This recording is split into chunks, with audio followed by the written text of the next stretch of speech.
Hello everyone, আসসালামু আলাইকুম। আশা করি আপনারা সবাই ভালো আছেন, আমিও ভালো আছি। সো আমার ইউটিউব চ্যানেলে আপনাদের সবাইকে স্বাগতম। ওয়েলকাম টু লাইফ উইথ মুনিয়া চ্যানেলে। সো আজকে আমি আপনাদের সাথে শেয়ার করব পুডিং বানানোর রেসিপি। বিভিন্ন ইউটিউব চ্যানেলে আমি এই রেসিপিটা অনেকবার দেখেছি, মানে অনেক দিন যাবৎ দেখেছি, বাট কখনো ট্রাই করি নাই। আমি যেটাই ট্রাই করি সেটাই নষ্ট হয়ে যায়, 12টা বাজায় ফেলি নিজেই। মানে এমন এমন কাজ করি, মানে নষ্ট হয় তো হয়ই, মানে ইন্টারেস্টও হারাই ফেলি কিছু করার। তারপরও গাইস ট্রাই করলাম, জানি না কেমন হয়েছে। সো বিভিন্ন ইউটিউব চ্যানেলে যে দেখায় যে পুডিং বানানোর রেসিপিরা, তারা এত সুন্দর করে দেখায়, মানে দেখতেই ভালো লাগে, খেতে না কত জানি কত মজাদার হবে। তো সেটা দেখেই ইন্সপায়ার হয়ে আমিও ট্রাই করলাম পুডিং বানানোর রেসিপি। সো এখানে আমি প্রথমে 2টা ডিম নিয়ে নিয়েছি।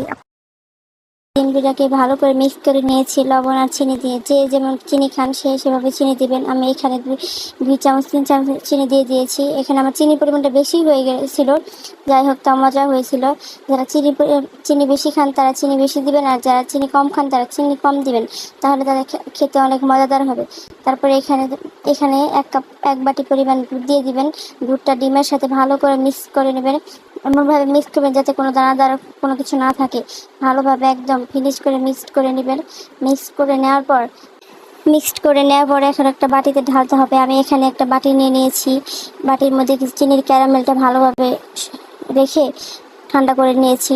তারপর এখানে মিক্স করা ডিম আর দুধের মিশ্রণটা ভালোভাবে দিয়ে দিব। আমি এই বাটিটা সিলেক্ট করেছি কারণ হচ্ছে এই বাটিটার বিভিন্ন ডিজাইন আছে। আমি ভাবলাম যে পুডিংটা এই বাটিতে দেই, বাড়িতে ডিজাইন আছে, পুডিংটা ভালো ডিজাইন হয়ে যাবে, সেজন্য আমি এই বাড়িতে দিয়েছি। পরবর্তীতে যা ঘটলো গাইস বলার বাহিরে, মানে আমি নিজেও হতভাগা হয়ে গেছি পরবর্তী কাহিনী দেখে। এরপর একটা গরম কড়াইয়ে রাইস কুকারের বাটি বসিয়ে দিয়েছি। রাইস কুকারের জিনিসটা আমার কাছে ভালো লাগছে, হয়ে যাবে ব্যাপার না, বাটিতে বসিয়ে দিয়েছি। তারপর এখানে পুডিং বানানোর যে বাটিটা বসাই দিছি।